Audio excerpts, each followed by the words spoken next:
primero quiero agradecerle su presencia.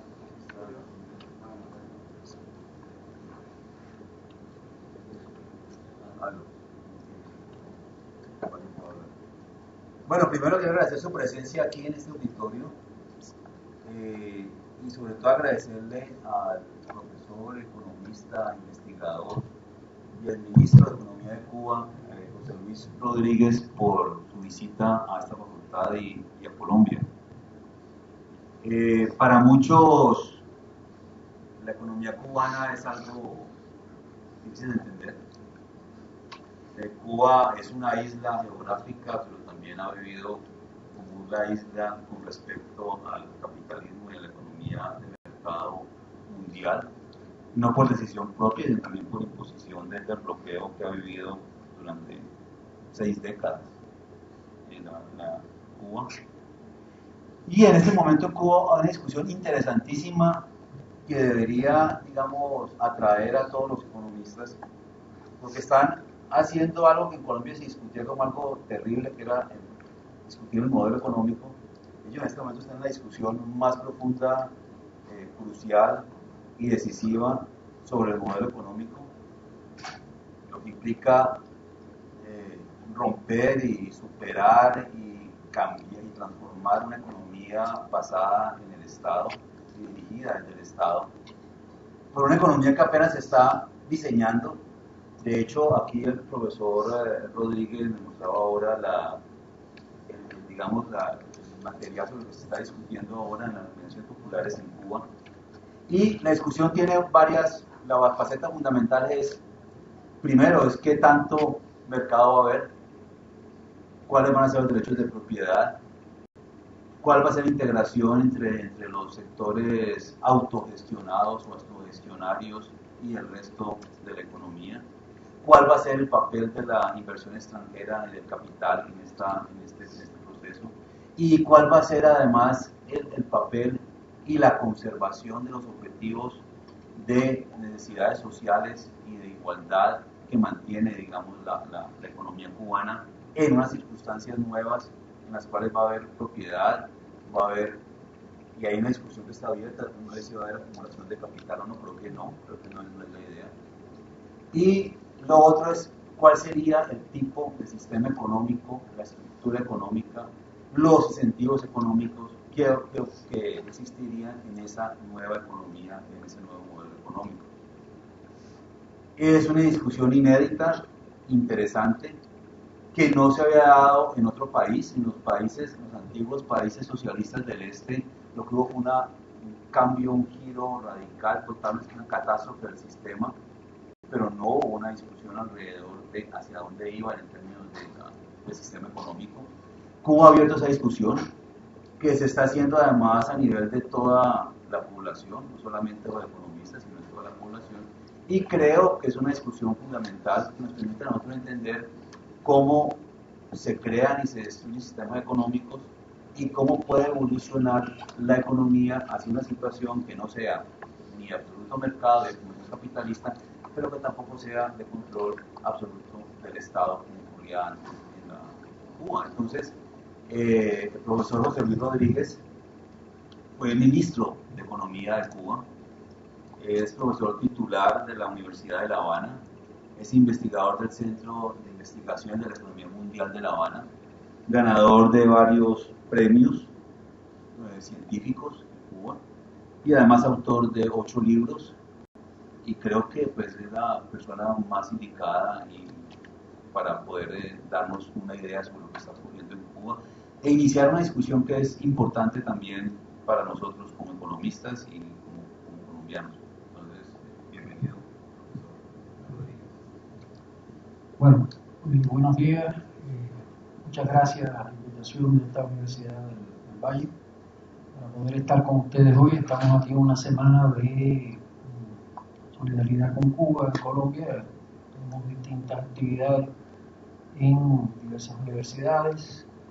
Estuvimos en la Universidad Libre, en la Javeriana, y vamos a seguir el resto de esta semana brindando conferencias, en mi caso, de temas de economía vinculados con Cuba. Y el tema que hemos seleccionado para esta ocasión tiene que ver con las proyecciones de la economía cubana en la actualidad, a partir de los últimos desempeños que ha habido en los últimos años, fundamentalmente en el último quinquenio, en relación a los cambios que se han introducido en la economía cubana y las perspectivas que tenemos en este sentido.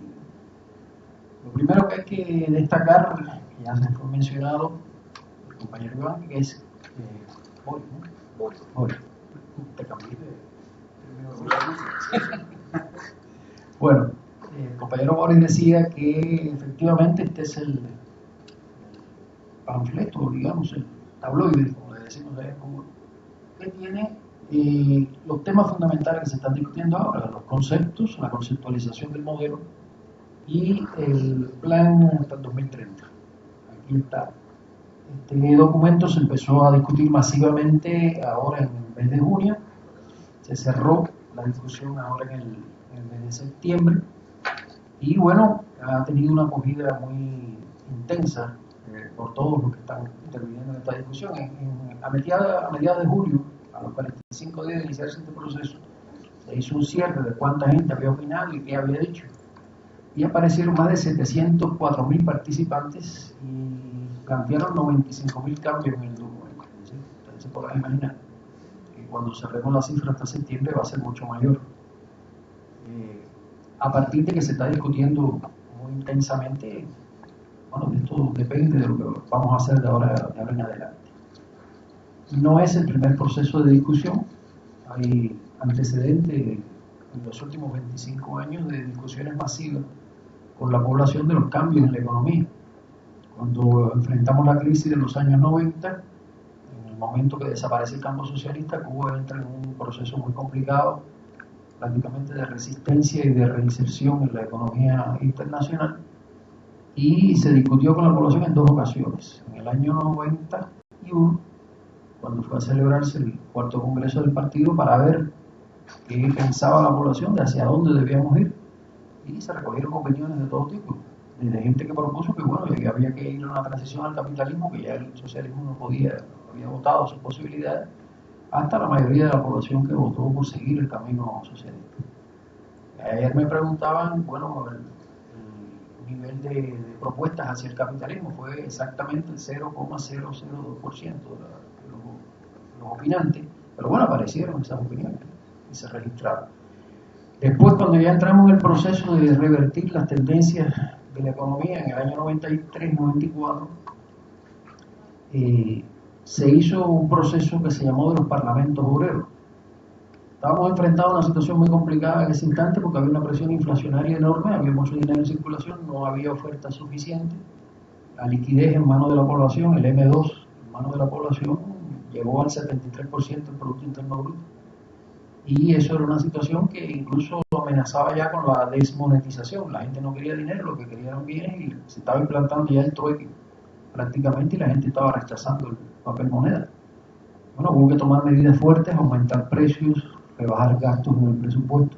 Yo entro de ministro de Finanzas precisamente en ese momento y eso se discutió masivamente en un proceso que se llamó de los parlamentos obreros en Cuba, donde se discutieron con los obreros, lógicamente con los campesinos, con los estudiantes, todo el mundo opinó, hizo propuestas.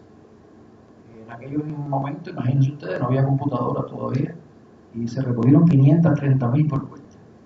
Aquello para tabularlo fue un rollo, porque agrupar toda aquella miríada de opiniones, desde gente que proponía vender un callo para recaudar dinero, hasta aquellos que dijeron que había que reimplantar la Lotería Nacional para ver cómo se sacaba dinero de la circulación. Es decir, había opiniones de todo tipo y colores. Esto se llevó a una Asamblea Nacional en mayo del 94 y se aprobó un programa de estabilización financiera que detuvo la caída del Producto Interno Bruto, que llegó a ser el 35% entre el 90 y el 93, y empezamos un lento proceso de recuperación. A este fenómeno en Cuba, a esta crisis le llamamos la crisis del periodo especial. Ese nombre, que también ustedes hayan escuchado anteriormente, se debe a que Cuba tenía en su diseño de seguridad nacional un modelo de funcionamiento que suponía que el país fuera bloqueado totalmente y que pasáramos a una situación especial de sobrevivencia. Eso como estrategia de defensa. No ocurrió el bloqueo, pero sí ocurrió un derrumbe económico que fue equivalente y se le llamó periodo especial en tiempo de paz, un poco para diferenciarlo de una situación bélica.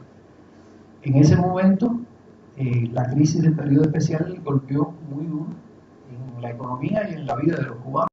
No fue solamente el costo económico, fue serio, una caída en 3 años del 35% del producto. Ustedes se pueden imaginar el tremendo impacto que eso tiene en cualquier país que ocurra. El consumo energético bajó la mitad. Nosotros consumíamos 13 millones de toneladas de petróleo al año y en el 93 fueron 6,5 millones de toneladas. Es decir, no había transporte, había apagones, en fin, todo se puso muy tenso y fue una etapa de resistencia y reinserción. Esa es la estrategia que se adoptó en ese momento. Pero hubo otros costos. Vinieron, por los problemas de desnutrición de la población, vinieron enfermedades oportunistas, las neuritis, que en su extremo, una de las manifestaciones extremas de la neuritis es el síndrome de Guillain-Barré, que es un síndrome que te va paralizando de los pies a la cabeza, cuando llega al corazón, te mueres.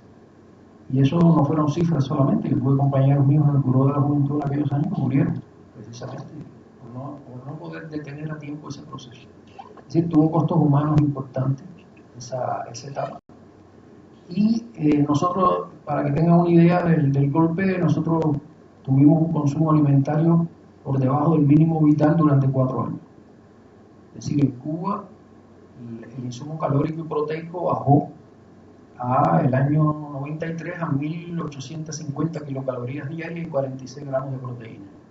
Hubo que empezar a repartir entre la población vitaminas porque no se podía resistir con aquello, y el mínimo era 2.100 kilocalorías y 56 gramos de proteína. Eso lo vinimos a recuperar en el año 97. Es decir, que estuvimos del 93 al 97 comiendo por debajo. Bueno, todos bajamos de peso. Yo tengo una foto cuando entré al Ministerio de Finanzas que perdí 40 libras de peso, se podrán ustedes imaginar. Y teníamos que ir a trabajar en bicicleta, porque no había transporte. Es decir, fue una crisis muy dura y la recuperación fue también muy larga. Es decir, nosotros recuperamos el producto del año 89 en el año 2004. Tuvimos 15 años para recuperarlo en términos macroeconómicos, es decir, midiendo solamente el Producto Interno Bruto. Toda esta situación, diríamos que fue capacidad de resistencia lo que hizo posible esa situación. Si no hubiera habido en la población la voluntad de resistir, la discusión de los problemas abiertamente, el enfoque de la crisis tal y como era, no hubiera sido posible. Por lo tanto, esta discusión que está teniendo lugar en estos momentos es la continuidad de una práctica que se ha venido desarrollando durante muchos años. Y bueno, digamos que vencida esta introducción general, pasaríamos a ver ya concretamente en qué punto arrancó este proceso actual.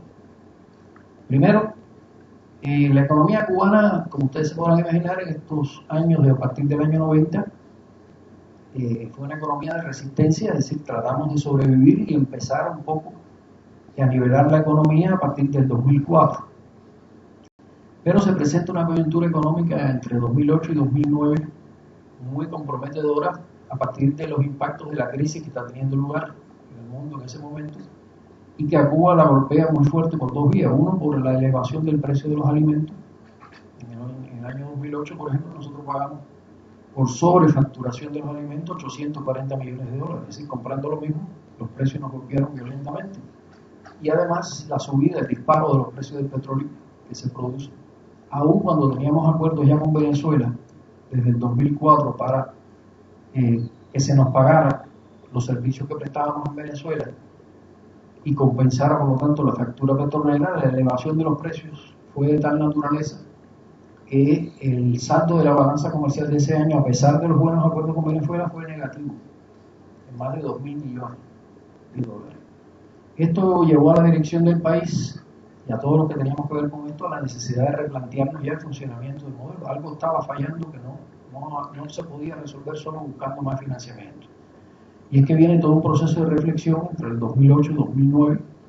Yo salgo ya del ministerio en marzo del 2009, hay un cambio de equipo y se empiezan a generar ideas para, digamos, ver qué había que hacer para hacer un modelo sostenible, no solo ecológicamente, que siempre se asocia el término de sostenibilidad al medio ambiente, sino económicamente, socialmente y políticamente. Y esto llevó, bueno, a que finalmente, como se dice ahí en la transparencia que ustedes están viendo, el presidente, el 1 de agosto del 2009, dijo que se trata de definir con la mayor participación popular la sociedad socialista que aspiramos y podemos construir en las condiciones actuales y futuras de Cuba el modelo económico que regirá la vida de la nación en beneficio de nuestros compatriotas y asegurar la irreversibilidad del régimen sociopolítico del país, única garantía para su verdadera independencia. Es decir, se trata de una reforma dentro del socialismo, no una reforma de transición al capitalismo como ocurrió desafortunadamente en los países de Europa del Este y en la Unión Soviética. Y sobre esto, esa es una de las líneas que he desarrollado desde muchos años. Ha sido una catástrofe. A veces, vemos el fenómeno en Grecia, vemos el fenómeno en los países más pobres. No, lo de los países socialistas, todavía hay países como Ucrania, por ejemplo, que no han recuperado el producto del año 89. Es decir, que están en una situación de crisis tras crisis. Y el caso soviético fue muy significativo por el costo económico y el costo humano que tuvo también. Un país que tenía 148 millones de habitantes, cuando inicia la transición, bajó a 140 millones. Es decir, se produjo una emigración salvaje. Se le fueron 200.000 científicos.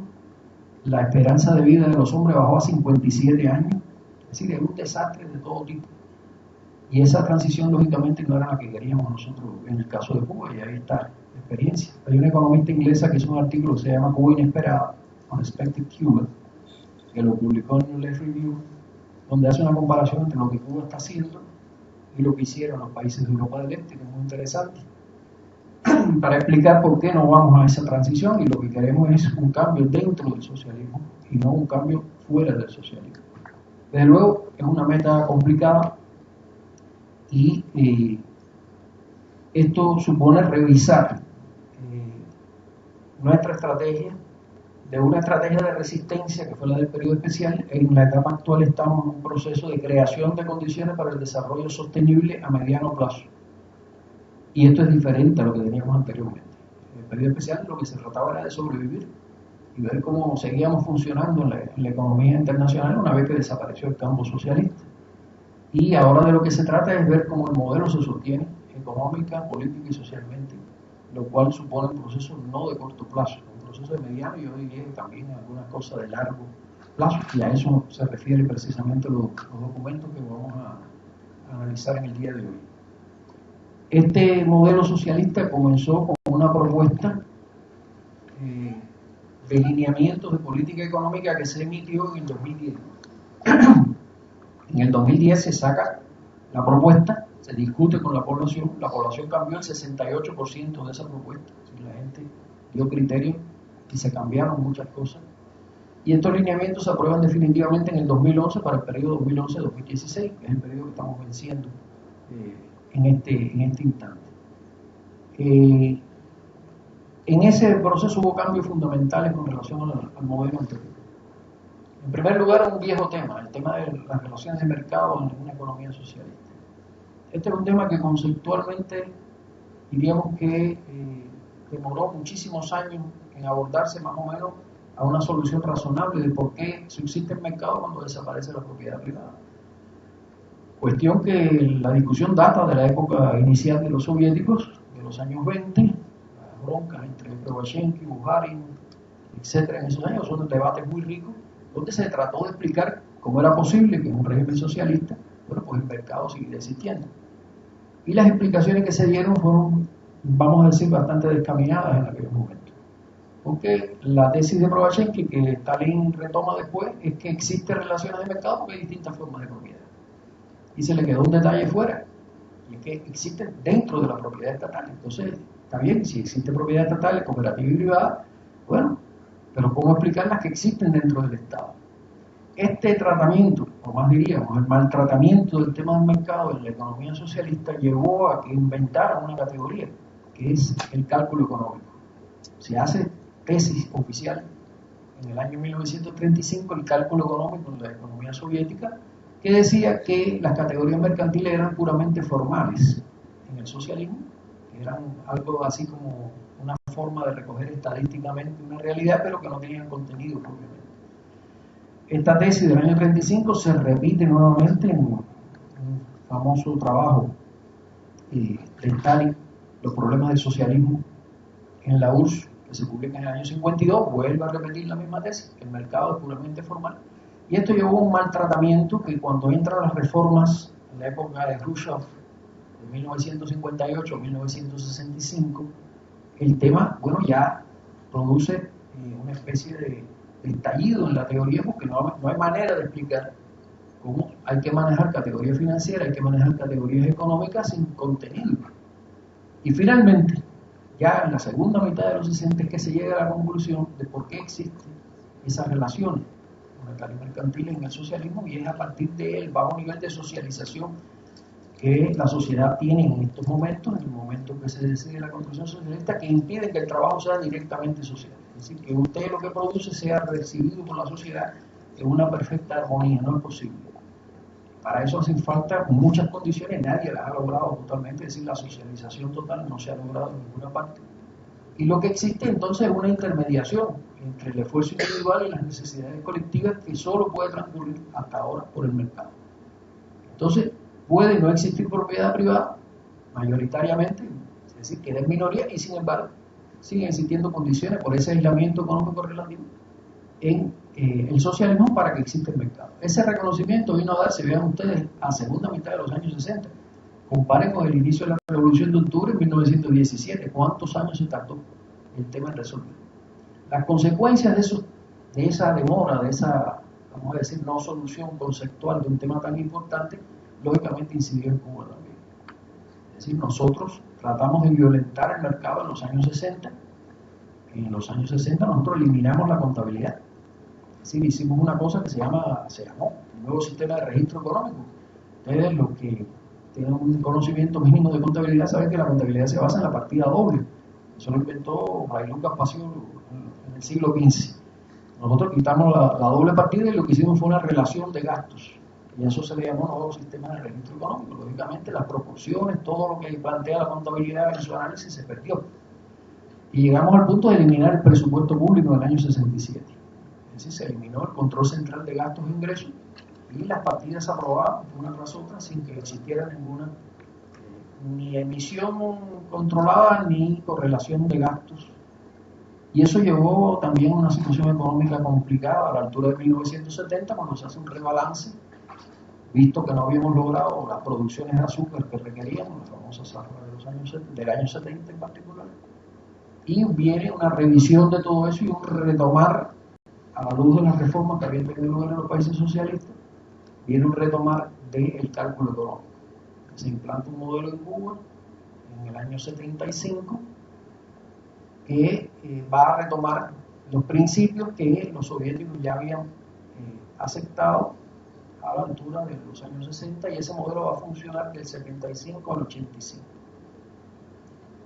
Pasó lo que tenía que pasar, y es que ese modelo partía de conceptos en los cuales prácticamente no se privilegiaba la planificación, sino que un poco que el mercado se iba expandiendo en la misma medida que la planificación no se desarrollaba, el mercado iba creciendo.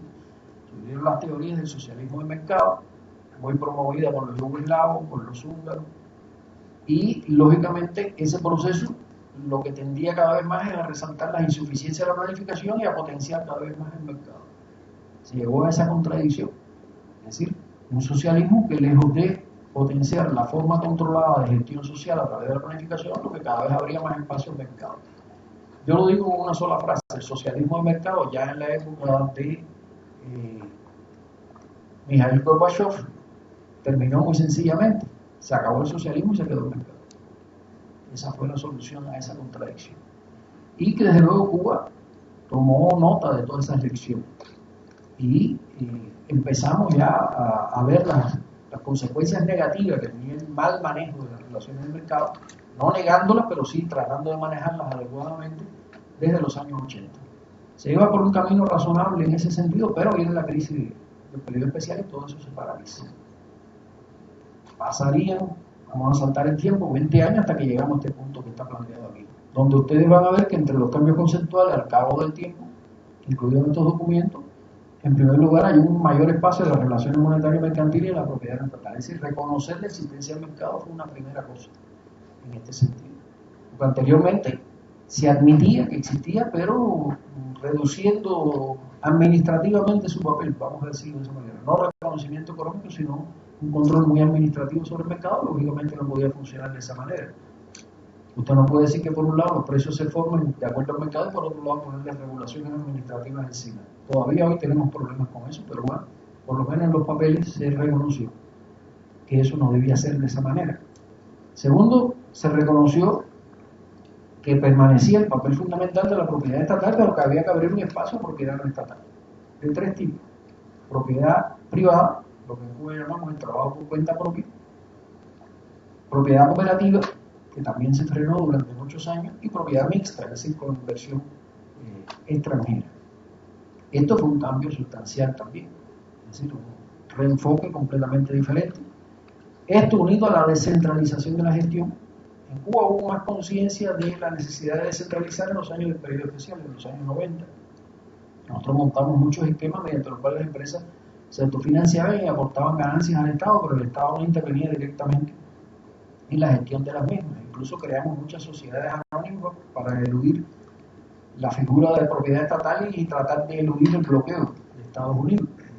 Y eso se ha retomado con mucha fuerza porque es un elemento clave para la gestión eficiente en la economía, y políticamente es lo determinante para que la gente participe en la gestión. Si usted no descentraliza, la gente no puede participar en una gestión descentralizada.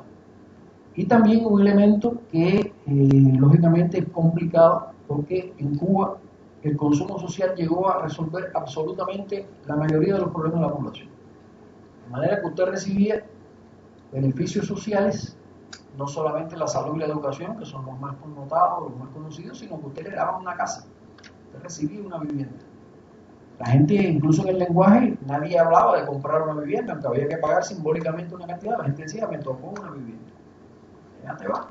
Es decir, que había una sobredimensión del consumo desde el punto de vista social que ahora ha habido que revisar, porque los gastos sociales son enormes.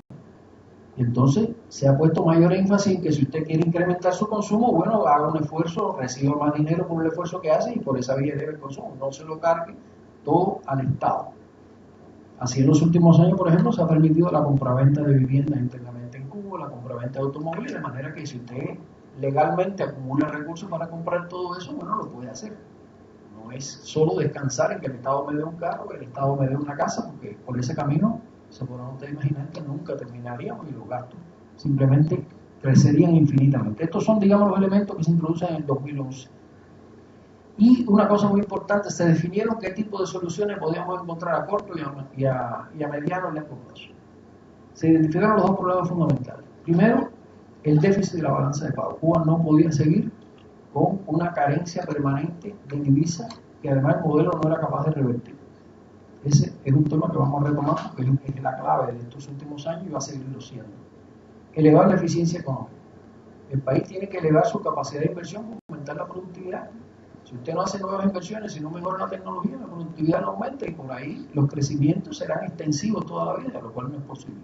Ni tenemos espacio, ni tenemos población, hay que aumentar la productividad y el único camino rápido para hacerlo es invertir y crear la infraestructura necesaria para el desarrollo. Esto es un elemento que durante muchos años permaneció en una especie de letargo, pero nos hemos dado cuenta que si usted no tiene electricidad, si usted no tiene telecomunicaciones, si usted no tiene capacidad constructiva, simplemente todo lo demás se queda en buenas intenciones. Por eso vamos a ver después que entre los sectores estratégicos, los 5 primeros que se definen son infraestructurales. Porque si no avanza la infraestructura, olvídese de lo demás. No hay transporte, no hay electricidad, no hay agua, no hay nada. Y dejamos para un plazo posterior una alta autosuficiencia alimentaria y energética. Este es un tema que está cambiando en el país, pero lógicamente no se va a resolver a corto plazo. Es decir, depender menos de la importación de alimentos y tener una matriz energética diferente, que hoy es petrolera, fundamentalmente. Hoy en Cuba, fuentes renovables de energía lo que dan es el 4% de la electricidad solamente. Y se ha planteado una meta fuerte, pero razonable, es alcanzable, de un 24% para el 2030. Es decir, variar la matriz energética de forma significativa en los próximos 15 años es algo que está planteado. El uso eficiente del potencial humano, bueno, esta es la principal riqueza que tiene el país. Ayer hablábamos en una otra conferencia de cómo se ha transformado el capital humano en Cuba. Cuando triunfa la revolución, la escolaridad media eran 2 grados de enseñanza primaria. Con eso no podíamos ni hacer manejar un torno a un obrero. No sabía ni siquiera las ecuaciones fundamentales para poder diseñar tornear una pieza en ese sentido. Eso fue creciendo, primero la campaña de alfabetización y después, bueno, hoy ¿cuál es el nivel de escolaridad media? 12,8 grados de enseñanza, es decir, más o menos un bachiller, casi un bachiller, es el promedio del país. Y tenemos un 20% de población con calificación universitaria. Ciertamente no es la estructura que requerimos, pero ya la situación ha cambiado. Se ha creado un capital humano importante que da pie a la posibilidad incluso de exportar esa fuerza de trabajo para ayudar a otros países o para recibir ingresos por esa prestación de servicios en el exterior. Y ese es, digamos, el pivote básico de crecimiento de la economía a largo plazo del país, el uso eficiente del potencial humano. La elevada competitividad de productos tradicionales que tenemos que hacer de alguna manera. Nuestra primera mercancía de exportación hoy es el níquel, mineral de níquel. Nosotros llegamos a producir 70.000 toneladas anuales de un potencial de 100.000 que tenemos en este momento. Pero el níquel en bruto no tiene mucho valor agregado. Hace falta refinarlo y finalmente pasar a la producción de aceros especiales.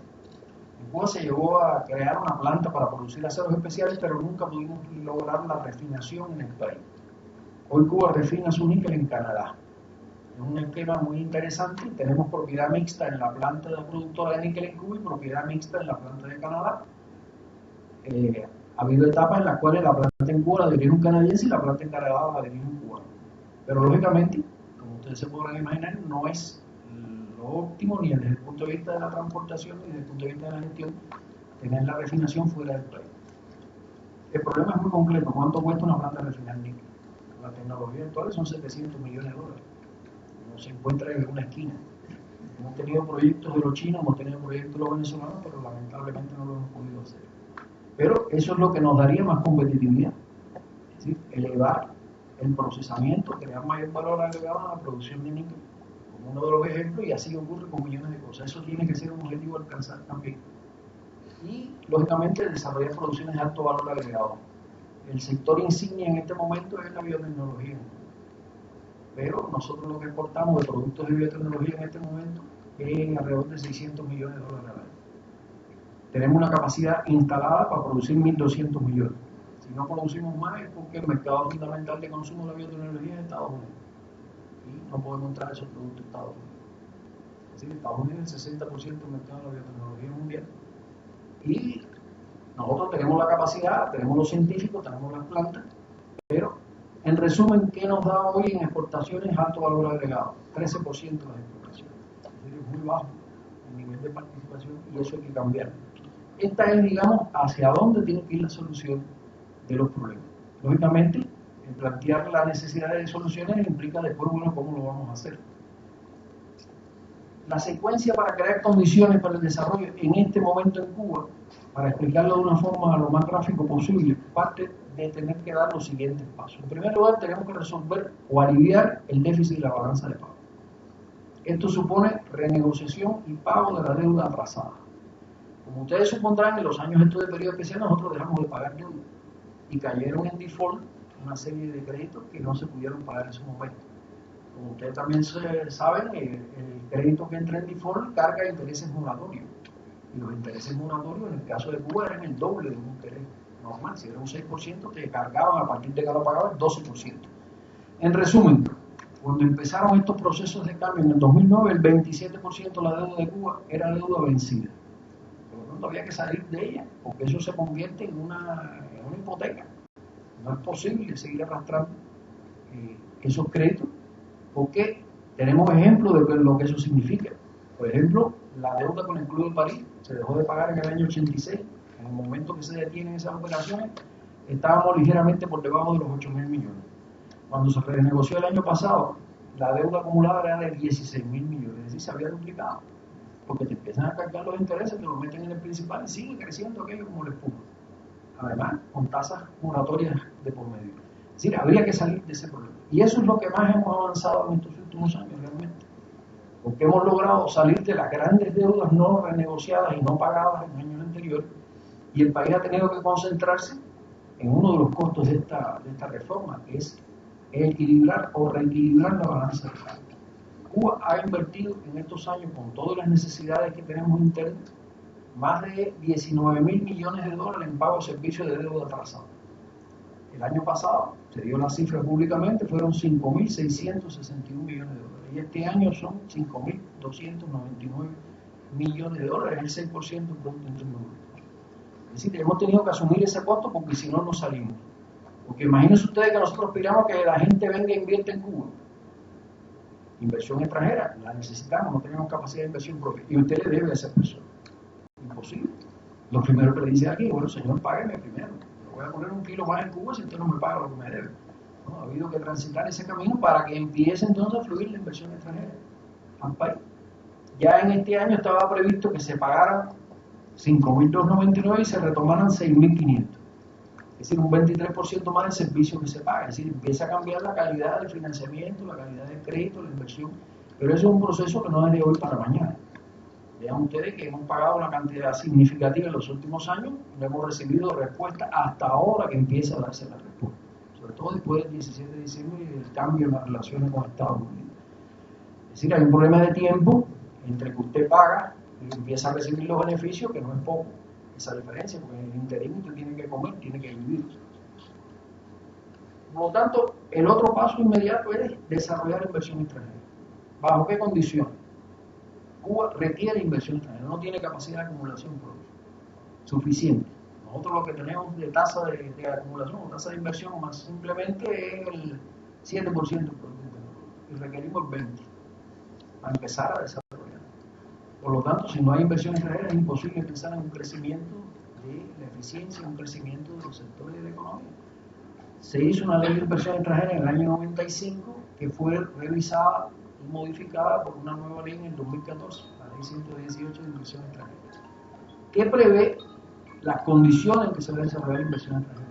Por ejemplo, hay 5 sectores en los cuales el Estado seguirá siendo mayoritario, donde hay recursos naturales involucrados, donde hay actividad comercial, la biotecnología, el turismo y una que no recuerdo siempre, que se me olvida, es la quinta. Es decir, en esos sectores el inversionista extranjero no puede tener ni mayoría ni 100% de inversión. Hay otros sectores en los cuales se admite la modalidad BOT, es decir, Build, Operate and Transfer. Es decir, usted contrata con un extranjero que haga una inversión infraestructural, por ejemplo, tuvimos una en la Isla de la Juventud, crea una planta de electricidad, la opera, recibe, va recuperando la inversión y al final me la vende nuevamente. Es decir, ese es un modelo que está hoy presente en Cuba. Anteriormente fueron 6 modelos solamente en ese sentido, es decir, de 100% de inversión extranjera, solamente 6 de más de 200 y tantos de acuerdos de inversión extranjera. Aquí probablemente se amplíe un poco esa cifra, pero está muy concentrada en lo que es inversión infraestructural. Es decir, sin agotar aquí el análisis de la ley de inversión extranjera, que ustedes supondrán no se limita a estos aspectos, es una ley bastante, digamos, coherente con los objetivos de desarrollo del país. No es a que venga todo el mundo a invertir, además hay inversión directa. No hay inversión especulativa en este momento en Cuba, es inversión en cartera, porque nosotros además no tenemos un mercado de capital. Hay que pensar en eso para allá, para el futuro, pero Cuba no lo puede implementar tampoco en este momento ni nos conviene. A nosotros no nos interesa ahora especular con los bonos o crear en este sentido capital ficticio. Lo que nos interesa es inversión directa. Y esa inversión está bastante parametrada que enfrenta un gran obstáculo. Aprovecho ya para introducir el tema que es el bloqueo norteamericano. Todo esto que ha sucedido es en medio de un tremendo bloqueo por parte de Estados Unidos. Existe la percepción, y esto lo vimos ayer con uno de los rectores de las universidades que fuimos a ver, que nos dijo, para empezar, bueno, ya la situación de ustedes con Estados Unidos se normalizó, el bloqueo, ¿no? ¿Qué va? El bloqueo no se ha desmontado en lo fundamental para nada. Es decir, hay nuevas relaciones, hay embajadas, estamos en intercambio cultural, se aflojan determinadas medidas, pero lo que es las medidas de bloqueo no se han aflojado. Y el costo, compañero, ahora sale a la Asamblea de las Naciones Unidas el día 26, la resolución pidiendo el levantamiento del bloqueo, es de 125.873 millones de dólares a precios corrientes. Es decir, es una cifra significativa, que además ha aumentado mucho, porque hasta el año 90 era 30.000 millones. Bueno, han pasado 26 años desde aquel entonces para acá y ha aumentado a 125.000 millones. En resumen, la carga de bloqueo eran 1.000 millones por año hasta 1990 y se ha elevado a 3.200, 3.300 millones del 90 para acá, porque nuevas leyes aparecieron. Está la Torricelli del año 92, la Helburton del año 96, las medidas del llamado Comité de Asistencia para una Cuba Libre de Bush en el año 2004, algunas de las cuales, sobre todo estas últimas, fueron aflojadas, vamos a decir, por el gobierno de Obama. Pero hay que tener en cuenta un fenómeno. A partir del año 96, el bloqueo a Cuba está codificado en leyes que tiene que aprobar el Congreso. Por lo tanto, el levantamiento del Congreso no es del presidente, es del Congreso. No obstante, el presidente puede aliviar ese impacto. Medidas ejecutivas que las puede adoptar, por ejemplo, autorizar el uso del dólar en las operaciones internacionales. Cuba no puede sacar un dólar del país. Eso explica que incluso nosotros penalicemos la tasa de cambio del dólar internamente, porque no nos interesa que la gente entre con dólares al país, porque después no lo podemos sacar. Preferible que entre con euros, que entre con dólares canadienses, que entre con otra cosa. Entonces, Obama dijo, cuando hizo la visita a Cuba en marzo, vamos a autorizar el uso del dólar. Compañeros, no se ha podido dar una sola operación todavía, estamos ya en octubre. Primero, porque no están claros los mecanismos, porque la madeja de medidas de bloqueo que empezaron en febrero del 62, imagínense 54 años adoptando decisiones, leyes que se montan unas encima de otras, que los propios expertos norteamericanos que trabajan en la OFAC, la Oficina de Control del Tiro Cubano, no saben qué cosa puede quedar suelta por el camino que llegue a que haya que multar a alguien por violar el bloqueo, aún con esa autorización de Obama. Y además, desde luego, en Estados Unidos ningún banco se atreve a dar el paso. La cosa llegó a tal extremo que nuestra embajada en Washington no tenía banco. Un problema. No había banco que le recibiera las cuentas, no podía operar con ningún hasta que apareció el Stone Bank, un banco chiquito. Y bueno, le ha corrido el riesgo de abrirle una cuenta a la embajada cubana. A riesgo de que un día le digan, al cabo de los años, usted violó el bloqueo. Porque no es un chiste la violación del bloqueo. Solamente la administración de Obama, vamos a decir, del 2008 hacia acá, ha impuesto multa por 14.000 millones de dólares. ¿Qué les parece? A los bancos extranjeros. Y hay un récord mundial. En el año 2014, el banco BNP Paribas, que era uno de los principales bancos de Francia y del mundo, fue multado por 8.900 millones de dólares por traficar por activos cubanos. Esto llegó hasta el presidente Hollande. Hollande miró preocupado, pero al final se pusieron de acuerdo porque la otra cosa era sacar el banco de Estados Unidos. Lógicamente no lo iban a hacer. 8.900 millones. No voy a hablar del Crédit Agricole, que le multaron 1.300, Commerzbank de Alemania, UBS de Suiza, en fin, la lista es larguísima. Y eso está ahí. Porque además te multan, después que hacen un larguísimo proceso de investigación, vean el caso del BNP, lo multan por operaciones del 2008. Y eso ocurre en el 2014, 6 años después. ¿Sí? Hacen todo un proceso detectivesco de investigación cuando determina esa administración que traficaron con activos cubanos, lo cual está prohibido por el Congreso, allá te va la multa. Y o llegas a acuerdo antes de ir a un juicio, o vas a un juicio con el peligro de que lo que te caiga arriba sea terrible. Y este es el mercado norteamericano. ¿Hay gente que ha corrido ese riesgo? Sí. Un ejemplo, que no son muchos, es la cadena Meliá, la cadena de turismo Meliá española, que salió de Estados Unidos para poder invertir en Cuba. Pero bueno, eso es una excepción, renunciaba al mercado norteamericano. Porque no podían invertir en Cuba y a su vez estar en el mercado norteamericano porque los iban a sancionar. Entonces lo que hicieron fue sacar sus operaciones de Estados Unidos y se concentraron en Cuba. Claro, no son, digamos, filántropos. La ganancia de Meliá el año pasado fueron en Cuba 125 millones de dólares. Y no es cualquier cosa. Es decir, en Cuba ha habido gente dispuesta a invertir aún con el bloqueo, pero te cobran el riesgo. No pensemos que vienen para regalarnos nada y cosas por el estilo. El caso de la Cherry, que es una compañía canadiense que fue la que invirtió en el NITI, es claro en ese sentido. El señor Delany, el presidente de la Cherry, era un operador de la bolsa de Toronto en el año 94 cuando entra aquí, un simple operador de bolsa, y creó una compañía, Cherry, para operar en níquel en Cuba. Para hacer la historia corta, invirtió posteriormente con esa ganancia en la agricultura, en la energía, tiene una empresa de mixta que se llama Energas, en las telecomunicaciones, se metió en Texas. Conclusión, ya Delany se retiró, pero hoy es un magnate. Es el primer inversor en carbón en Estados Unidos, tiene plantas de níquel en varios países, entre ellos Madagascar. ¿De dónde salió todo eso? Bueno, de las ganancias en Cuba. Además, lo decía un poco descaradamente, yo me enriquezco con sus errores. Sí, el tipo te hablaba así con una tranquilidad, una sonrisa en los labios. Sí, así, entonces por donde el camino que ve que yo les cobro. Y de verdad que nos cobraba. Recuerdo una ocasión, que nunca se me va a olvidar, que nos cobró por un crédito a 3 meses vista, por falta de liquidez que teníamos durante los años de periodo especial, 17% de interés. 3 meses, varios millones, que no eran mucho. Pues hubo que tomarlo, porque no había dinero. Es decir, les transmito la idea de que hay gente dispuesta a invertir en Cuba que van a cobrar el riesgo. Y ese es uno de los temas que tienen controversia en estos momentos de la inversión, porque lógicamente hasta dónde podemos ceder y hasta dónde no es un tema que hay que medir muy bien antes de tomar una decisión. Pero es inevitable contar con ese capital, con todas estas premisas.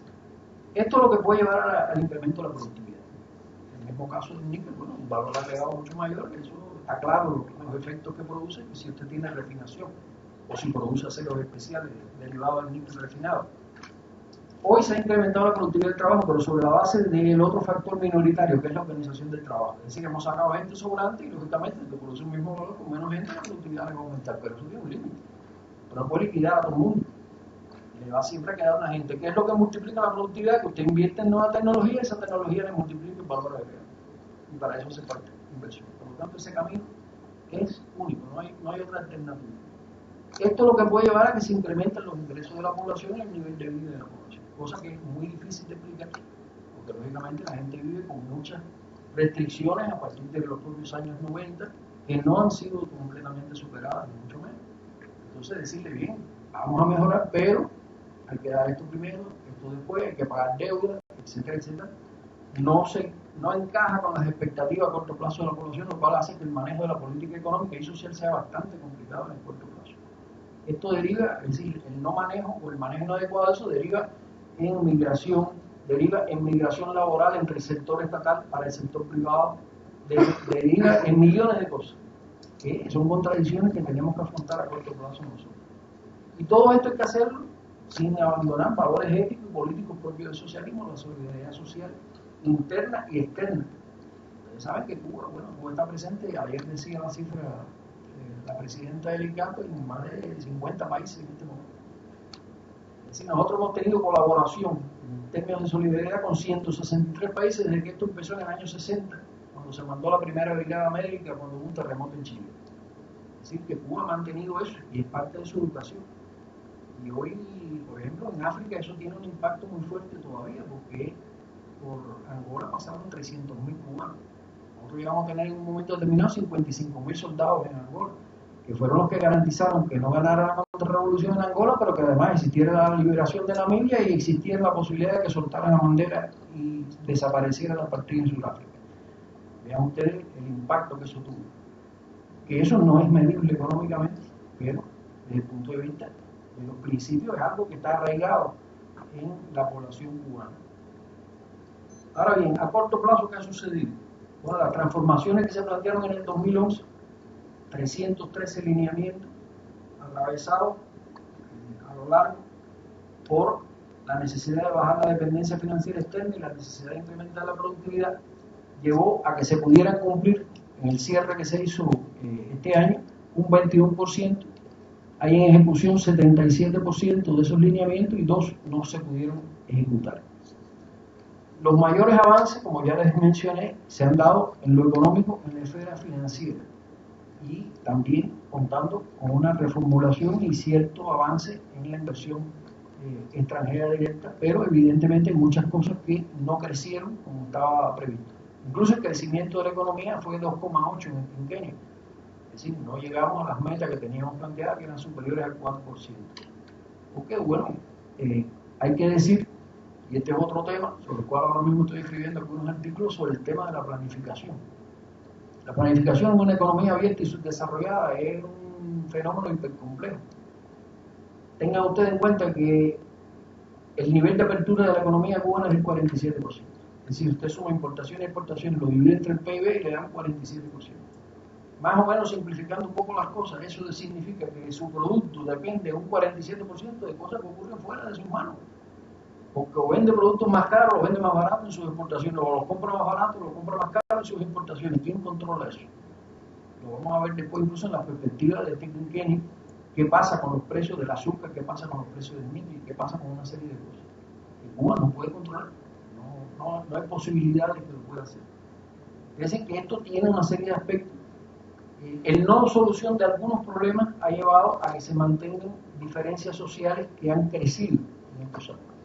Estos documentos son muy autocríticos en ese sentido, porque reconocen, por ejemplo, que ha aumentado la desigualdad de ingresos, porque simultáneamente nosotros hemos abierto un sector no estatal que tiene ingresos mayores, porque vende en función de un mercado que tiene sus propias reglas, tiene sus propios equilibrios, mientras que el trabajador del sector estatal no se ha metido el salario de la misma manera. Entonces ha aumentado la desigualdad proveniente del trabajo y la desigualdad no proveniente del trabajo, porque el ingreso de la población cubana hoy está compuesto por salario, pero el salario es el 46% del ingreso de la población. No piensen que es mayoritario, porque hay sistemas de estimulación en divisa que no entran en la cuenta del salario, pero sí que entran en el bolsillo de la gente. Remesas que están entrando al país también, que no están vinculadas al trabajo. Estamos hablando de 1.800, 2.000 millones de dólares anuales ya en este momento. Y eso, lógicamente, te mueve la distribución del ingreso en un rango que se ha agudizado en los últimos años su diferenciación. Es un costo que tenemos, no hay otra manera de poderlo ver, pero está ahí. Y esto se hizo un análisis muy crítico de estos temas en las conclusiones del reciente informe central del séptimo Congreso del Partido, puntualizando dónde no hemos acertado en este sentido. En general se han calificado las medidas partiendo de tres señalamientos críticos. Primero, no medir adecuadamente costos y beneficios. Hay medidas que se supone que tienen un costo y un beneficio que después resultan invertidos, tienen más costo que beneficio. Segundo, el factor riesgo. La categoría riesgo en la economía a veces es muy difícil que la gente la incorpore a partir de una forma de planificar, una forma de medir muy estrecha. Yo he escuchado planificadores que suponen que si usted le da un centro de investigación, digamos de la biotecnología, $100.000, eso tiene que traducirse en nuevos descubrimientos en el año. Eso es imposible. La ciencia es capital de riesgo, igual que la perforación del petróleo. Usted no puede decir, vamos a invertir tanto en petróleo y tiene que haber petróleo. Y lo pongo en plan del año, ¿no? Puede haber y puede no haber. Como nos ha ocurrido a nosotros, que venimos perforando offshore desde el 2004 y no hemos podido sacar petróleo del mar. Es decir, ese factor riesgo no considerado es otra de las críticas. El tercer elemento es la no rectificación en tiempo. Sí, cosas que salen mal y se demora entonces. Después el proceso para rectificar esa medida pasó con la resolución que fija las formas de pago en Cuba, la famosa resolución 17 entre nosotros, que era demasiado mecánica. Es decir, que una fórmula en la cual usted sin cumplir el plan no te lo rebajaban, digamos, proporcionalmente en tus ingresos, sino que te rebajaban al salario mínimo. Es decir, usted incumplió el plan en 2%, no es que te rebajaban el salario del 2%, no, te lo rebajaban al mínimo salarial, que podía ser el 50, el 40, el 80% de tu salario. Eso hubo que cambiarlo porque la migración que se produjo de gente desconforme con eso en las empresas estatales, lógicamente no se podía seguir admitiendo. Y bueno, hay una nueva resolución que matiza cómo se castiga el incumplimiento del plan y cómo se premia el cumplimiento del plan. Es decir, no basta con una buena estrategia, no basta con medidas, sino la forma de implementarlo y la mentalidad de la gente, que es uno de los temas más complicados de variar, es un proceso que hay que atender muy directamente. En este último Congreso del Partido, y ya el Parlamento aprobó también en julio, tres cosas. La conceptualización del modelo, es decir, los conceptos que presiden el modelo, en el marco del socialismo. Los nuevos lineamientos de política económica ya no son 313, ahora son 274, están más focalizados en una serie de aspectos. Y el plan de desarrollo hasta el 2030, con una observación, y es que este plan define sectores, define formas de organizar la economía, pero no tiene cifras todavía. Las cifras se deben realizar en el 2017. Porque imagínense ustedes si cuesta trabajo definir para un quinquenio, para un periodo de largo plazo, ponerle el número cuánto debe crecer la economía. Bueno, cuesta trabajo. Nosotros podemos hoy hablar de las cifras del quinquenio 16-21, pero todavía no podemos hablar de las cifras 16-2030, porque hace falta mucha más información y eso es lo que nos encontramos. La conceptualización tiene 4 capítulos que van a los ejes fundamentales, los principios socialistas del modelo y las transformaciones, cómo se consigue que suceda. El capítulo de la propiedad, ha habido una diferenciación de la propiedad, no solo de admitir propiedad privada, sino una diferenciación entre gestión y propiedad estatal. Usted puede mantener la propiedad estatal, sin embargo, puede haber gestión cooperativa. Es decir, hay un cambio en este sentido, no exento de contradicciones, pero que da una flexibilidad mayor al uso de la propiedad estatal, la dirección planificada de la economía, toda la discusión que tiene que ver con estos aspectos de la calidad de la planificación y la política social, hacia dónde va encaminada esa política. Esto está codificado en 330 párrafos, que son los que la gente está discutiendo ahora de estos documentos que están en el tablero que les mostré anteriormente. ¿Qué cosas importantes hay en esta conceptualización? El reconocimiento del mercado regulado. Es decir, hay una precisión mayor de hasta dónde vamos a emitir mercado en esta economía. No se va a convertir la economía en una economía de mercado socialista como tienen los chinos. Los chinos definen su economía como de mercado socialista. Nosotros tenemos una economía socialista que reconoce el mercado, que son dos cosas distintas. Es decir, hay una regulación en este sentido que tiene que ver con el tamaño que puede alcanzar el sector privado, con el tamaño que puede alcanzar el sector cooperativo, hasta dónde va la inversión extranjera. Es decir, son elementos de regulación. Nadie se imagina que son fáciles de lograr, pero están establecidos en los conceptos. No se puede ir más allá de esos puntos. El tema de la separación de la propiedad estatal y la gestión es importante, porque hay cosas que pueden seguir siendo propiedad estatal, pero no es necesariamente el Estado tiene que gestionarla. Por ejemplo, la gastronomía en Cuba está en un proceso de pase de propiedad estatal a propiedad cooperativa en la forma de gestión. La cafetería seguirá siendo propiedad del Estado, se la rienda a los cooperativistas. Pero lo que el Estado no puede hacer es administrar hasta la venta de croquetas. Es imposible. Lo hemos intentado durante muchos años, pero es imposible que el Estado se ocupe de ese nivel de detalle. Es imposible. El aparataje que hay que hacer en términos burocráticos hace totalmente incosteable eso. Y hemos llegado a la conclusión de que bueno, se mantenga la propiedad, pero se arriende a un privado o a un cooperativista que se coopere y le pague, en definitiva, determinados impuestos y arriendo al Estado por eso, y el servicio mejora. Si ustedes van a Cuba hoy, no es un secreto para nadie que si van a lo que en Cuba le llaman un paladar, que es un restaurante privado, la diferencia entre la relación calidad-precio frente a los restaurantes que todavía son del Estado es abismal. No es que tengan precios bajos, porque la base de cálculo de los precios en Cuba, por miles de razones, son altas y los precios no son al alcance de todo el mundo. Pero se ve que la gestión es mucho más eficiente en ese sentido. Y bueno, controle usted esos ingresos, mantenga que paguen los impuestos debidos, etc. Pero no se vuelva a enredar el Estado. Con más de 12.000 cafeterías estatales que teníamos hasta el año 2009, que vendían desde un vaso de jugo hasta la heladería Copelia. No es posible. No es posible en ese sentido.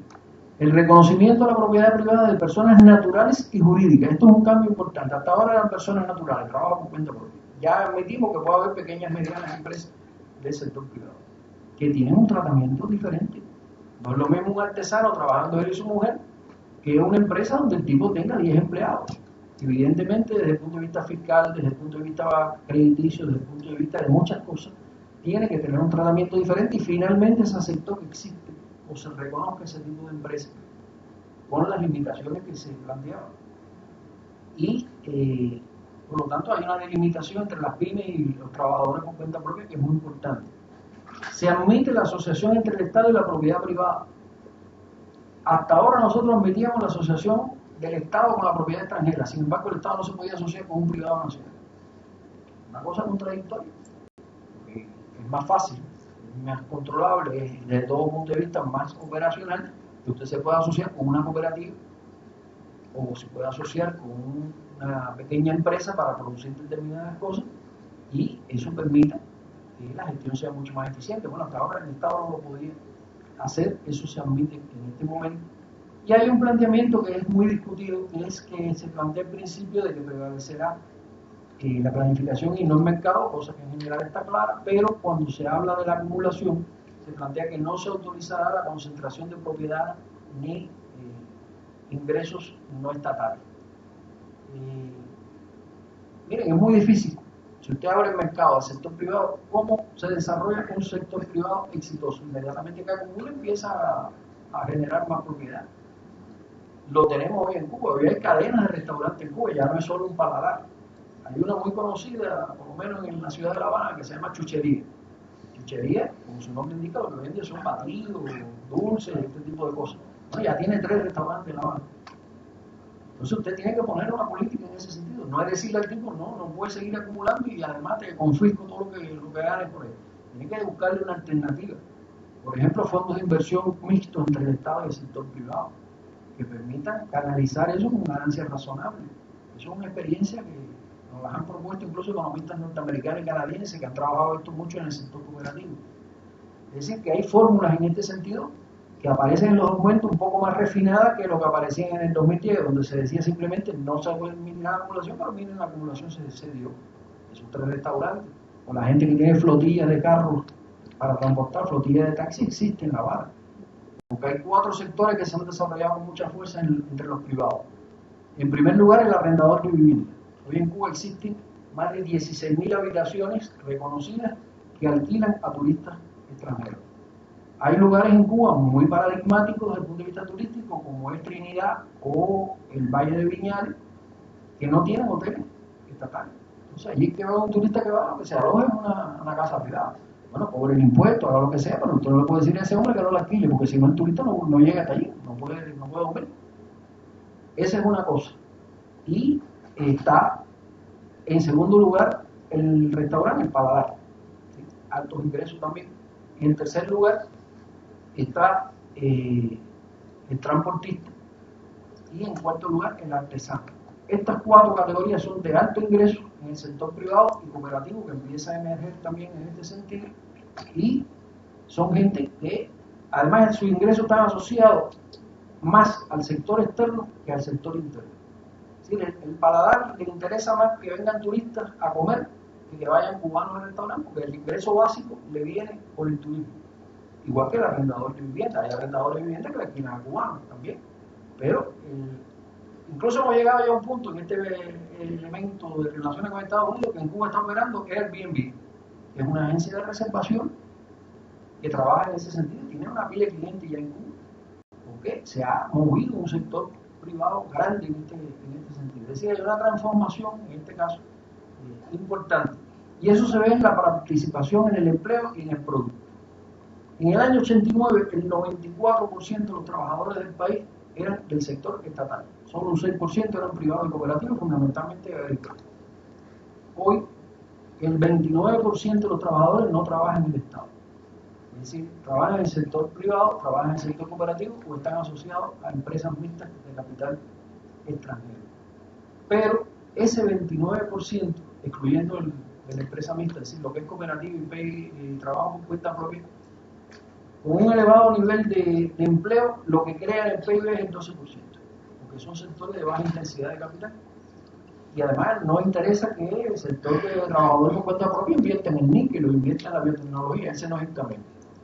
Es decir, es un sector que básicamente lo que da es una solución de empleo, además muy atractiva porque ganan más que en el Estado y ganan proporcionalmente mucho más. Hoy un cooperativista puede ganar tranquilamente 10 veces el salario medio del país, puede ingresar 6.000 pesos mensuales, mientras que el salario medio el año pasado era 686 pesos.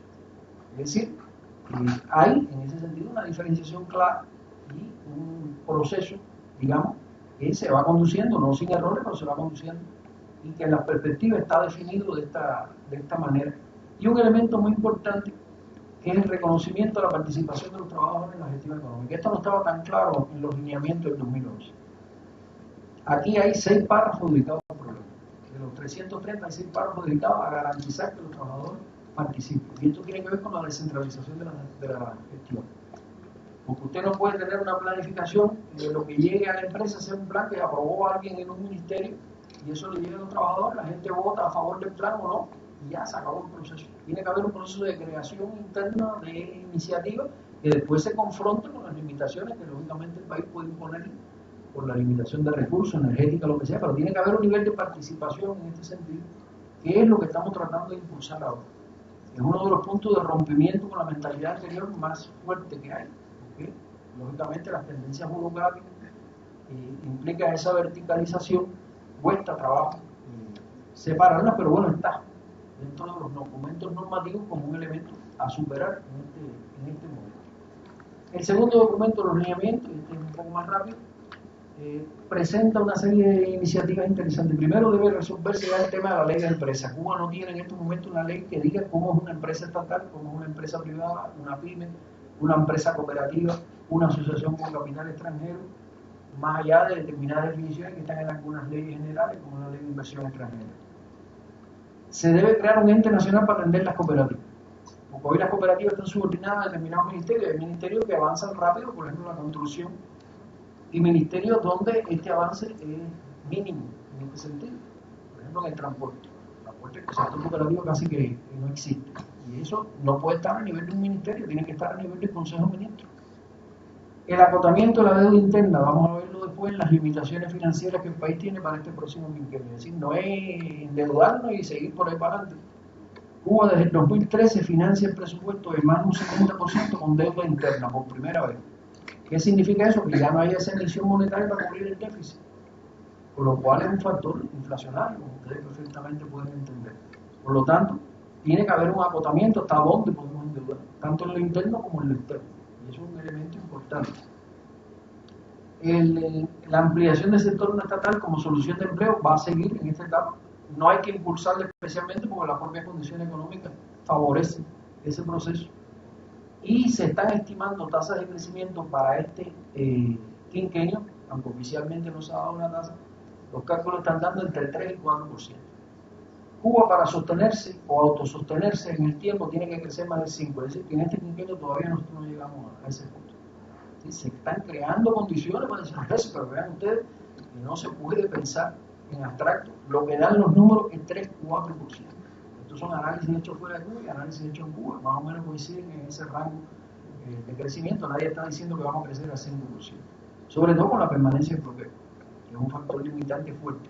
Hay una firma inglesa, el Economic Intelligence Unit, que ha calculado que el día que se levante completamente el bloqueo crece en 2 puntos porcentuales el PIB. Es decir, que si vamos a crecer el 4, podemos llegar al 6. Pero bueno, ya sabemos que el bloqueo no se levanta ahora, ni dentro de un año, ni dentro de 2. Los cálculos dan que por lo menos este quinquenio va a seguir ese proceso. Podrá haber alivio por medidas presidenciales, pero el levantamiento total del bloqueo tendría que cambiar completamente el Congreso norteamericano, que no parece, con todos los rollos que hay en las elecciones. Ustedes están al tanto de lo que se está debatiendo entre Trump y Hillary Clinton, pero además hay una composición del Congreso que viene republicano.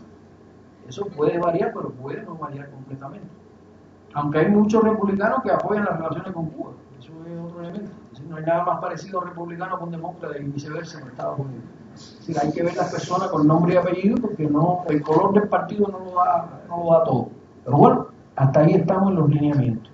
El plan hasta el 2030. El plan plantea que los ejes que van a calzar el desarrollo del país están en un gobierno eficaz, socialista e integración social. Este es un elemento que tiene que ver con la participación en la toma de decisiones, que tiene que ver con la atención a problemas sociales básicos, que se mantiene. La transformación productiva y inserción internacional, ¿no? Tiene que ver con todos los elementos que pueden dar una mayor capacidad de inversión, tanto para recibir inversiones como para poder exportar productos de mayor valor agregado. La infraestructura, muy importante. El potencial humano, que lo tenemos y no lo estamos utilizando con toda su capacidad en este momento. La protección a recursos naturales y medio ambiente. Esto está en la Constitución desde el año 92. Cuba tiene medidas importantes en este sentido, aplicadas, y se van a mantener. Es decir, hay una preocupación seria por el tema medioambiental, partiendo de que incluso el sector que más crece es un sector que deteriora, que es el turismo. Hay que proteger las playas, porque no podemos seguir con una carga de más de 3,7 millones y vamos a llegar a 4 millones en breve de turistas cayendo allí arriba de las playas, porque si no inyectamos arena, si no quitamos los árboles de la orilla, si no retiramos construcciones que están montadas arriba del mar, se nos pierden las playas en este sentido. Ya Varadero hay que inyectar la arena hace años.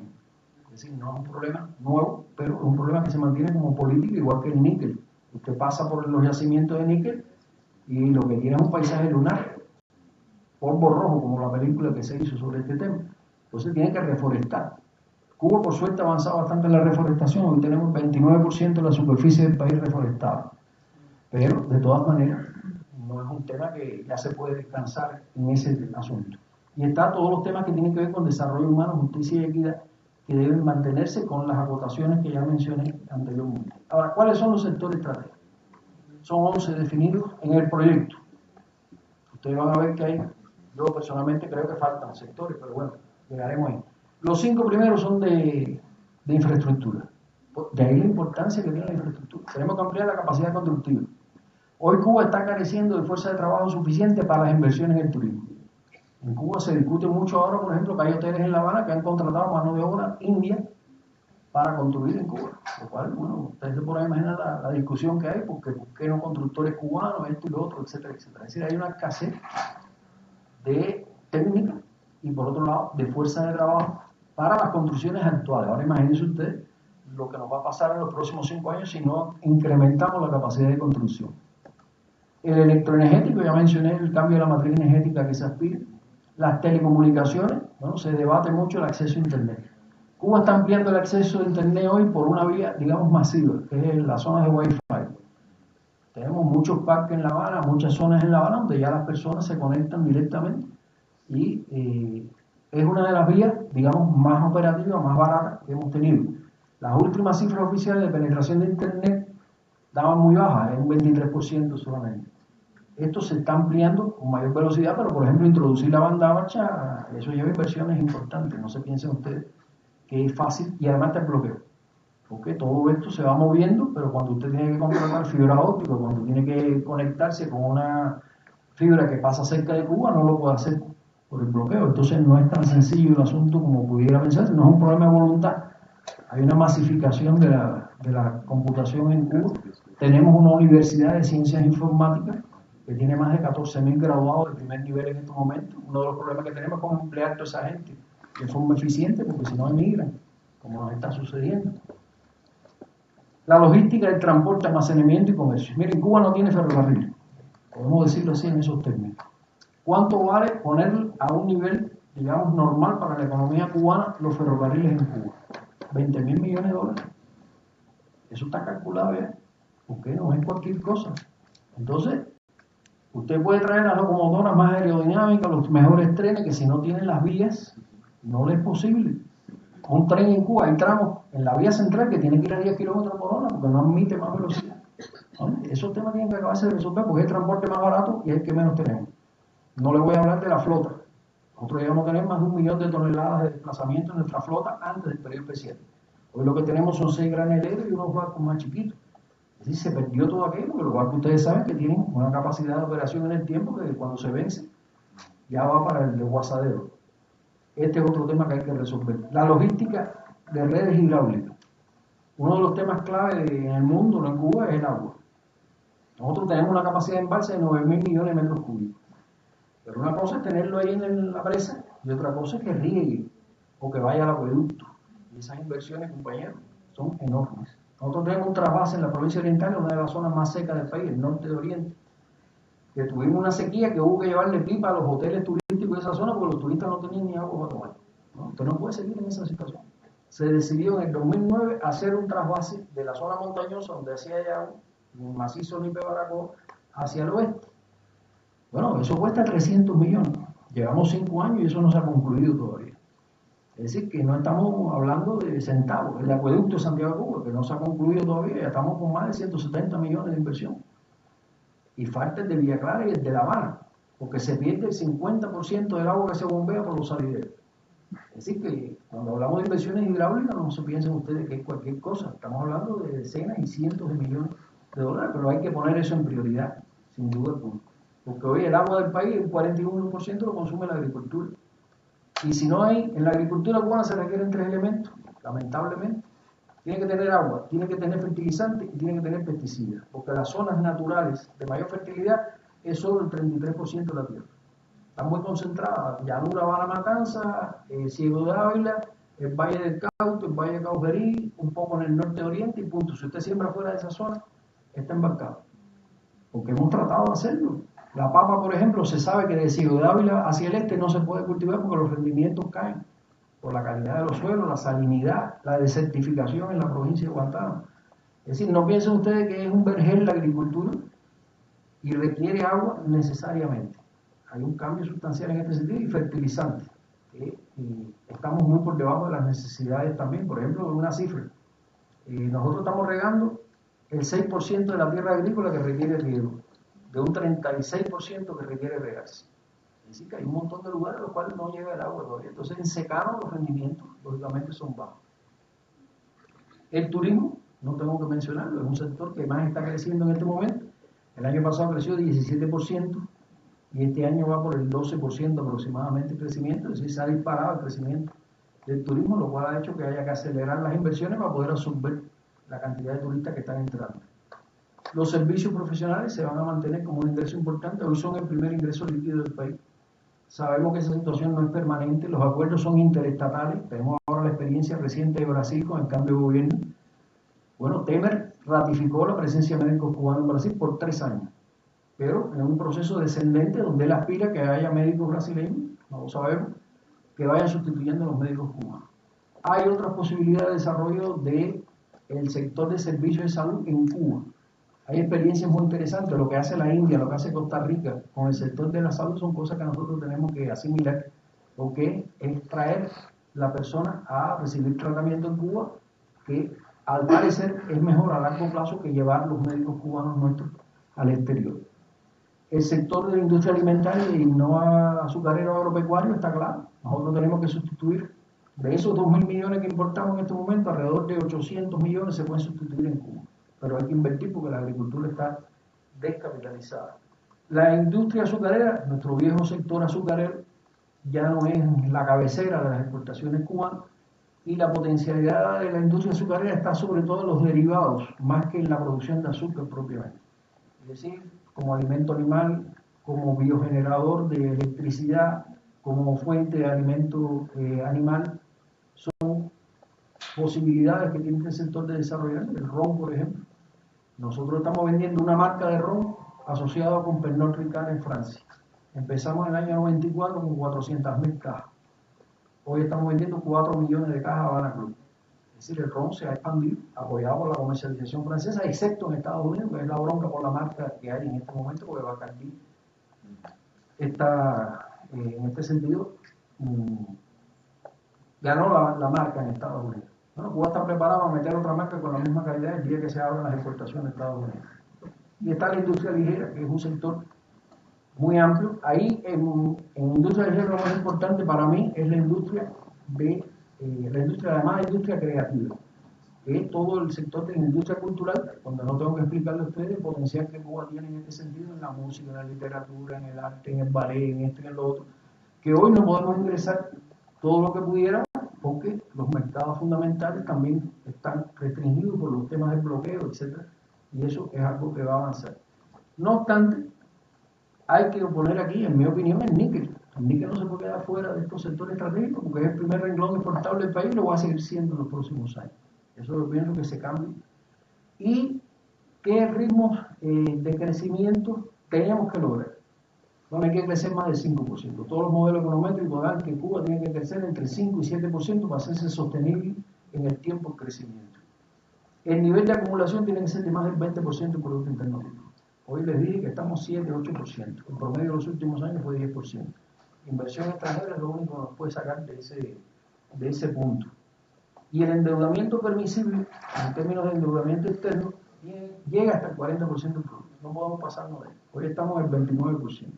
Sí, tiene todavía una cierta capacidad para continuar endeudándose hasta ese punto, que es el que hace repagable la deuda, porque si usted se pasa de eso, empieza a no poder pagar con los crecimientos que supuestamente el país tiene que lograr. ¿Qué factores incidirán en el cumplimiento del plan hasta el 2030? Primero, hasta dónde llega el bloqueo de Estados Unidos. Todo parece indicar que se va a mantener durante este quinquenio y eso es una realidad con la que tenemos que vivir. Es decir, muchos problemas no se pueden resolver todavía mientras eso esté presente, entre otros el turismo, por ejemplo. Si se liberara la capacidad para que los americanos viajaran como turistas a Cuba, hoy no lo pueden hacer como turistas, tienen que ir en razón de negocios, religiosa, educativa. ¿Sí? Hay 12 categorías para aplicar en Estados Unidos para poder viajar a Cuba. No puede venir como turista simple. El día que eso se levante, hay cálculos que dan entre 1,5 millones y 2 millones de turistas de golpe el primer año. Después se estabiliza en una cifra más baja, pero lógicamente eso es una afectación que si no se resuelve es dinero que se deja de entrar. Las tendencias de la economía mundial y de los socios de Cuba. Bueno, primero las tendencias de crecimiento, las últimas que hemos visto, dan crecimiento entre 2 y 2,8% en los próximos 5 años. No hay un disparo, no hay una salida explosiva de la crisis que se viene padeciendo como estancamiento desde el año 2007-2008. Y los socios de Cuba, que son los principales 5, no tienen buenas perspectivas. Primer socio, Venezuela. No tenemos que comentar demasiado, decrece este año como mínimo 6-7% y no tiene buenas perspectivas hasta que no se recupere un poco el precio del petróleo, por lo menos. Segundo socio comercial, China. Sabemos los cambios que están ocurriendo en el modelo chino que afectan a Cuba. Por ejemplo, los chinos han logrado reducir la importación de níquel porque están utilizando el pig iron, es decir, el mineral de cola, para sustituir una serie de producciones que tienen y ya no compran tanto el níquel. Además, están más marcados hacia el mercado interno que hacia la importación, lo cual ha afectado a América Latina completa, como ustedes saben. El tercer socio comercial es España. España es el primer país por número de empresas mixtas en Cuba. Se está recuperando, pero España no es una economía en expansión, incluso por el estilo, está en tasas de 2,5%, que es lo que está recuperando de una crisis importante. El cuarto socio comercial, Canadá, es el primer emisor de turismo para Cuba, es nuestro socio principal en empresas mixtas en muchos aspectos, sobre todo petróleo y níquel, pero Canadá está creciendo al 2% igual. Tiene mucha afectación por el tema energético, igualmente, no parece que vaya a repuntar fuerte. Y el quinto socio comercial en importancia es Brasil. No, sin comentarios, decreció el año pasado, decrece este año otra vez. Y las perspectivas de crecimiento de los próximos años le dan 2,5% a Brasil. Es decir, no tenemos buenas perspectivas con los socios que tenemos. En términos de productos, los precios del níquel, por ejemplo, se van a situar en un promedio de $14,000 la tonelada. En estos momentos están en $10,000 la tonelada. Llegaron a bajar a $8,000 la tonelada. Es decir, hay una gran depresión en los precios del níquel. Bueno, tendría que explicar el mercado del níquel mundial porque hay mucha gente compitiendo por lo mismo. Y depende a veces de la medida que tome un país para que el precio se mejore o empeore. El caso de Indonesia el año antes pasado, que redujo la exportación de níquel, bueno, eso hizo que los precios subieran. Ya Indonesia quitó la restricción, los precios bajaron. Porque es uno de los principales productores, igual que Rusia con Norilsk, o Canadá, o Australia, que son principales productores de níquel en el mundo. Cuba es el quinto productor de níquel en el mundo, pero no decide en el mercado, como es lógico en este sentido. Y el azúcar, que es otro producto emblemático, tiene precio de 15 centavos como promedio en este quinquenio. No va a pasar de ahí y no parece que haya un repunte importante de precios del azúcar, aunque hoy está a 23 centavos por razones coyunturales. No es permanente. Además, el azúcar se produce en el mundo entero, bien de caña o de remolacha, pero eso lo produce todo el mundo prácticamente. Es decir, que las perspectivas de mercado no son fáciles para el próximo quinquenio y hay que ver cómo eso se mueve hasta el 2030. La velocidad de los cambios a realizar en Cuba choca con muchos factores. El principal es el cambio de mentalidad y el peso de un procedimiento de Estado centralizado que no es fácil desmontar, porque es un cambio de forma de ver las cosas que no ocurre sin resistencia. Y bueno, ahí están las críticas que les mencionaba en el informe central del Congreso del Partido. Reducir la dependencia externa la hemos ido reduciendo, pero todavía dependemos mucho de importación de alimentos y combustible y eso tiene que bajar. La aplicación de la ciencia y la técnica es cómo utilizar el personal calificado que tenemos, ese capital humano. El papel del sector privado y cooperativo puede ayudar mucho, sobre todo en el sector de consumo y además en sectores como la construcción. Hay cooperativas de construcción que hoy están contribuyendo para el turismo ya, porque tienen un nivel de efectividad mucho mayor que las empresas estatales. El tema de la reducción de las tensiones socioeconómicas internas se refiere sobre todo a la diferencia que hay entre salario real y salario nominal. Cuba todavía hoy no ha recuperado el nivel de salario real que tenía en el año 89, porque los precios crecieron más rápido. Entonces ha crecido el salario nominal casi 4 veces, pero el salario real está todavía más o menos entre el 20 y el 25% por debajo del que tenía en el año 89. Y eso es un tema que hay que resolver, porque no se puede arrastrar en el tiempo, porque si usted lo arrastra en el tiempo, lo que se le produce es una erosión de fuerza de trabajo, que es lo que nos ha venido ocurriendo a corto plazo, sobre todo en sectores como la ciencia y la educación. Y finalmente, factores políticos y de participación tiene que aumentar, de acuerdo a lo que está planteado ahí, el nivel de participación de la gente, porque usted en medio de estas dificultades, si no logra consenso, le es muy difícil avanzar. Está planteado hacerlo, no ocurre sin resistencia, pero es un elemento importante en este sentido. Finalmente, las transformaciones van a transcurrir gradualmente, no hay un estallido, no hay una cosa que digamos, ahora este año es así, el año que viene va a ser totalmente distinto. Hay un tiempo económico y un tiempo político que hay que saber conjugar. Una cosa económicamente puede ser muy razonable hacerla, pero en la coyuntura política que usted la implemente puede resultarle completamente contraproducente. Por ejemplo, este año se discute mucho en Cuba porque empezó el impuesto sobre ingresos personales y la contribución a la seguridad social de empleados de las empresas estatales y el sector privado que ya la venía pagando. El sector privado no le impacta demasiado porque tiene ingresos muy altos, pero el sector estatal, donde vienen creciendo un poco los ingresos, es un impacto fuerte, y sobre todo este año que va a bajar el salario medio en el sector empresarial por las restricciones del segundo semestre. Entonces mucha gente se pregunta si era el momento para una medida correcta, y es aumentar gradualmente el sistema impositivo, que nuestra ley de la 113 va gradualmente por año introduciendo cosas en la medida de las circunstancias. Si era el mejor momento o no lo era. Es verdad que apareció una coyuntura restrictiva de pronto, pero por el fenómeno venezolano sobre todo, pero es una de las cosas que hay que compatibilizar. Tener muy claro que economía y política no se pueden manejar diferenciadamente, hay que manejarla de forma conjunta. Las transformaciones tienen un costo. Bueno, el mayor costo que tienen las transformaciones en estos últimos 5 años, ¿cuál es? El pago de la deuda. Pero usted, si no paga la deuda, olvídese de todo lo demás. Pero la gente, para asimilar que no crezca el consumo y que paguemos 5.300 millones de servicios y deuda este año, se podrá imaginar lo difícil que es convencer a la gente con eso. Pero bueno, no hay otra alternativa. Ahí juega un gran papel la información, que es otro de los elementos que carecemos a veces de eficiencia. Y a pesar de todas estas dificultades, el país sigue apoyando el socialismo como condición para el desarrollo en medio de toda esta discusión. Y bueno, ¿cuál es el resultado de la discusión esta que está teniendo lugar? Hasta julio participaron en el debate 704.000 personas y propusieron 95.000 cambios en los documentos que se están discutiendo en este momento. Cuando cerremos septiembre, ya eso va a ser muy superior y habrá que ver cómo se compatibiliza todo eso para crear consenso de apoyo a que estas cosas se puedan realizar. Bien, hasta aquí las cosas.